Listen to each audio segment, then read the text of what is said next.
Hello friends, welcome back Spanish channel நண்பர்களே. இன்னைக்கு இந்த வீடியோவில் மிக முக்கியமான ஒரு ஜோதிட தாள்களை தான் அதிரடியாக இந்த வீடியோவில் பார்க்க போகிறோம். ஆக்சுவலி இது என்ன தாள்கள் அப்படின்னு பார்த்தீங்கன்னா, ஒரு ஆன்மீக பரிகாரம் ஜோதிடர்கள் சொல்லியிருக்காங்க. அதனால் இது ஜோதிட தாள்கள்னு சொன்னேன். நாளை நாள் தேதி பார்த்தீங்கன்னு வச்சுக்கோங்களேன், ஜனவரியுடைய 26ஆம் நாள்.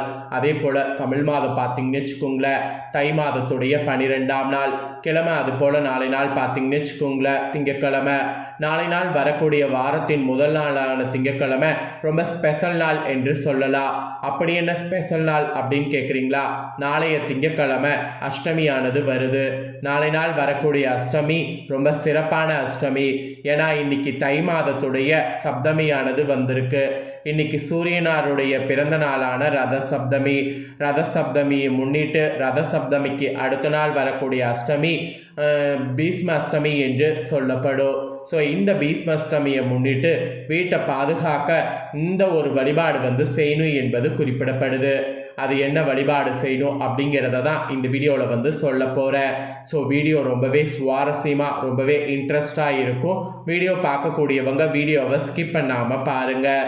ஆக்சுவலி ரத சப்தமியை முன்னிட்டு அடுத்த நாள் வரக்கூடிய இந்த பீஷ்மஷ்டமியில் மெயினாக குளக்கரைக்கு போய் நிறைய தர்ப்பணை கொடுக்கணும். யாருக்காகனா முன்னோர்களுக்காகவோ பீஷ்மருக்காகவோ புனித நீராடி இந்த தர்ப்பணை கொடுக்கக்கூடிய அத்தனை பேருக்கும் அளவில்லாத பலன் கிடைக்கும்.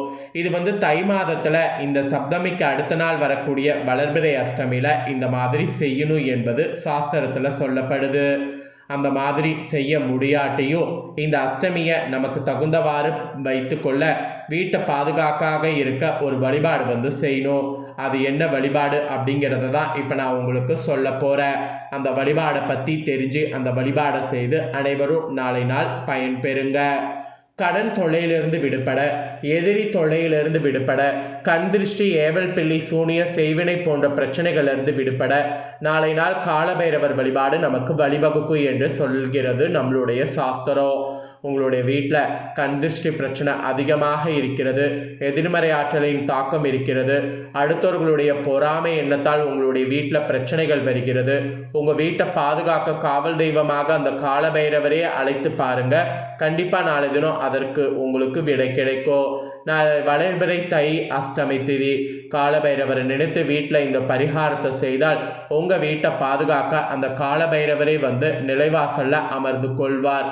அந்த பரிகாரம் என்ன அப்படிங்கிறத இப்போ நான் உங்களுக்கு சொல்கிறேன். அதை இந்த வீடியோவில் தெரிஞ்சு நாளை நாள் செய்து பலனடைங்க. சரி வாங்க, வளர்பிறை அஷ்டமியில் பண்ண வேண்டிய பரிகாரத்தை பார்க்கலாம். இந்த பரிகாரத்திற்கு நமக்கு தேவை ஒரே ஒரு எலுமிச்சப்பழம், அப்புறம் 8 மிளகு. ஒரு எலுமிச்சப்பழத்தை எடுத்து 2ஆக நறுக்கி ஒரு பாதி எலுமிச்சப்பழத்தில் 4 மிளகுகளை வைத்து விடுங்க. இன்னொரு பாதி எலுமிச்சப்பழத்தில் 4 மிளகுகளை வைத்து விடுங்க. எலுமிச்சப்பழத்திற்கு மேலே மிளகை அழுத்தி வைத்தாலே மிளகு நிற்கும். வட்டமாக இருக்கக்கூடிய எலுமிச்சப்பழத்தில் 4 திசைகளில் 4 மிளகு வைக்க வேண்டும். தயார் செய்த இந்த எலுமிச்சப்பழத்தை அப்படியே கொண்டு போய் உங்கள் வீட்டு நிலைவாசலில் வைத்து விடுங்க. 2 பக்கமும் நிலைவாசலில் வைக்க வேண்டும். ஒரு பாதி எலுமிச்சப்பழம் ஒரு பக்கம், இன்னொரு பாதி எலுமிச்சப்பழம் இன்னொரு பக்கம். திருஷ்டி கழிக்க எலுமிச்சப்பழத்தை 2ஆக வெட்டி குங்கும தடவி வைப்போம் அல்லவா, அதே போல தான் இந்த எலுமிச்சப்பழத்தை வைத்து விட்டு நிலைவாசல்லையே நின்று பைரவரை மனதார பிரார்த்தனை செய்து ஓம் காவல் தெய்வமே போற்றி போற்றி என்ற மந்திரத்தை 27 முறை சொல்லி, பைரவா நீதான் எங்கள் வீட்டுக்கு காவல் தெய்வமாக நிற்க வேண்டும், உன்னை நம்பிதான் என்னுடைய குடும்பமே இருக்கிறது என்று பிரார்த்தனை செய்து கொள்ளுங்க. அப்புறம் இரவு 8 மணிக்கு முன்பாகவே இந்த பரிகாரத்தை நீங்கள் செய்துவிட வேண்டும். எந்த நேரத்தில் வேண்டுமானாலும் நாளை நாள் இந்த பரிகாரத்தை நீங்கள் செய்யலாம். காலபைரவரை இப்படி அழைத்தீர்கள் என்றால் உங்கள் வீட்டிற்கு காலபைரவர் வருவார் என்பது ஒரு நம்பிக்கையாக சொல்லப்படுது. நம்பிக்கையோடு அழைக்கணும், அதுதான் ரொம்ப முக்கியம்.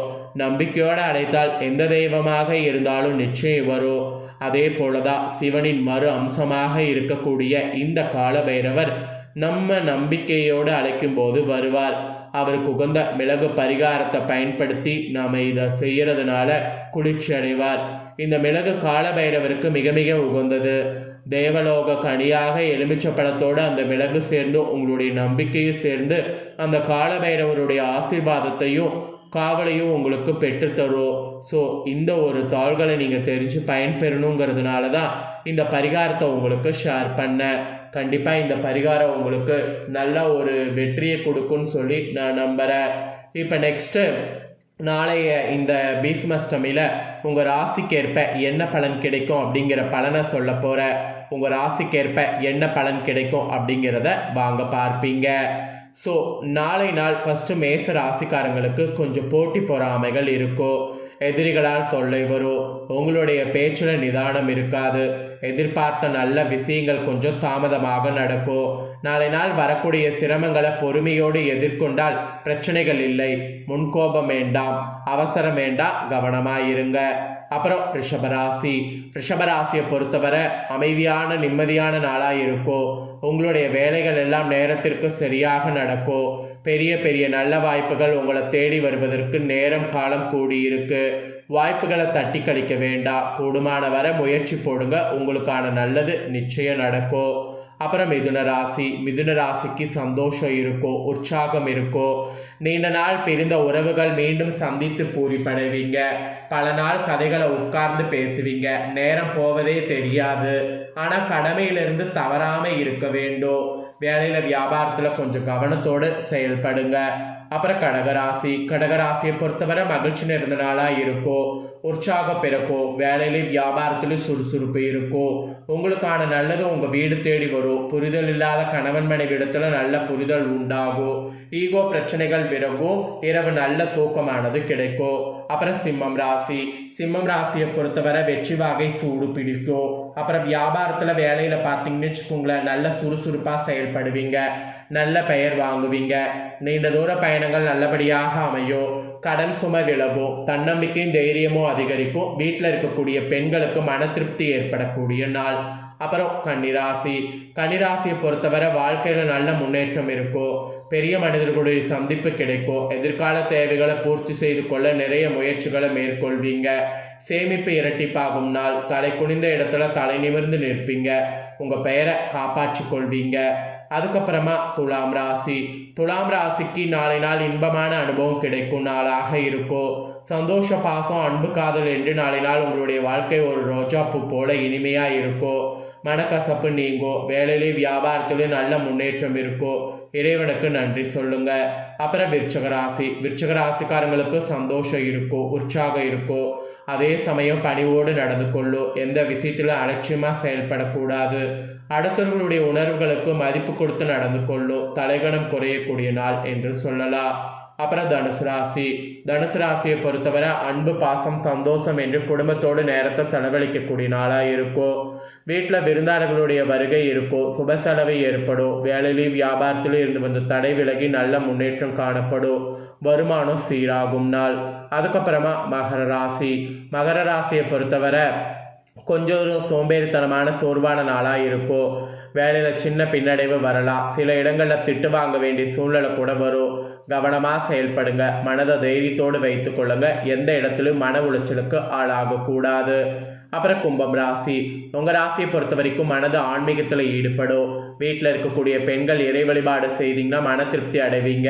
சுப செலவு ஏற்படும். வீட்டில் கணவன் மனைவிக்குள் இருந்து வந்த பிரச்சனை ஒரு முடிவுக்கு வரும். வேலையில் வியாபாரத்தில் எதிரி தொல்லை நீங்கும். நிம்மதி கிடைக்கும்.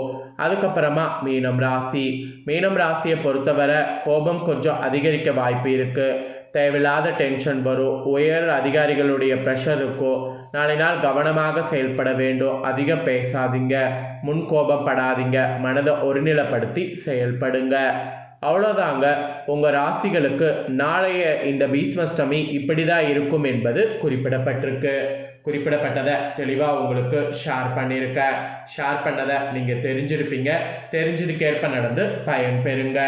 ஸோ இந்த வீடியோவை இப்போ நீங்கள் பார்த்து முடிச்சுட்டு இது உடனே லைக் பண்ணி உங்கள் ஃப்ரெண்ட்ஸ் ஃபேமிலிக்கு ஷேர் பண்ணுங்கள். உங்கள் ஃப்ரெண்ட்ஸ் ஃபேமிலியில் இருக்கிறவங்களும் வீடியோ பார்க்கட்டும். அவங்களும் கண்டிப்பாக பார்த்தீங்கன்னு வச்சுங்களேன், நாளை அஷ்டமியில் செய்ய வேண்டிய பரிகாரத்தையும் தெரிஞ்சுக்கிட்டும் அவங்களோட ராசிகளுக்கு ஏற்ப என்ன பலன் கிடைக்கும் அப்படிங்கிறத தெரிஞ்சுக்கிட்டோம். இதெல்லாம் தெரிஞ்சு இதற்கேற்ப நடந்து பலன் பெறட்டும். ஸோ கண்டிப்பாக வீடியோ லைக் பண்ணி ஷேர் பண்ணுங்கள். உங்கள் ஃப்ரெண்ட்ஸ் ஃபேமிலியில் இருக்கிறவங்களும் பார்த்து பலன் பெறட்டும். இதே போல் புதிய அப்டேட்டான நிறைய வீடியோ நம்ம சேனலில் போடப்படும். அதை எல்லாமே உடனுக்குடனே தெரிந்து கொள்ள மறக்காமல் நம்ம சேனலை சப்ஸ்கிரைப் பண்ணுங்கள். கூட பெல் பண்ண ப்ரெஸ் பண்ணுங்கள். அதை நீங்கள் பண்ணிட்டீங்கன்னா இனி நான் போடுற மற்ற அப்டேட்டான எல்லா வீடியோஸும் உடனுக்குடனே தெரிந்து கொள்ளலாம். ஸோ மறக்காமல் பண்ணுங்கள். நெக்ஸ்ட்டு இதே போல் சுவாரஸ்யமாக வேறொரு ஜோதிட ஆன்மீக தகவலோடு புதிய வீடியோவில் உங்களை சந்திக்கிறேன். சப்ஸ்கிரைப் பண்ணி பெல் பண்ண ப்ரெஸ் பண்ணுங்கள். இன்னும் நிறைய இன்ட்ரெஸ்டான வீடியோ எல்லாமே தெரிஞ்சுக்கொள்ளலாம். ஃபஸ்ட் டைம் பார்க்குறவங்க சேனல் பிடிச்சிருந்ததுன்னா சப்ஸ்கிரைப் பண்ணி சப்போர்ட் பண்ணுங்கள். நன்றி, வணக்கம்.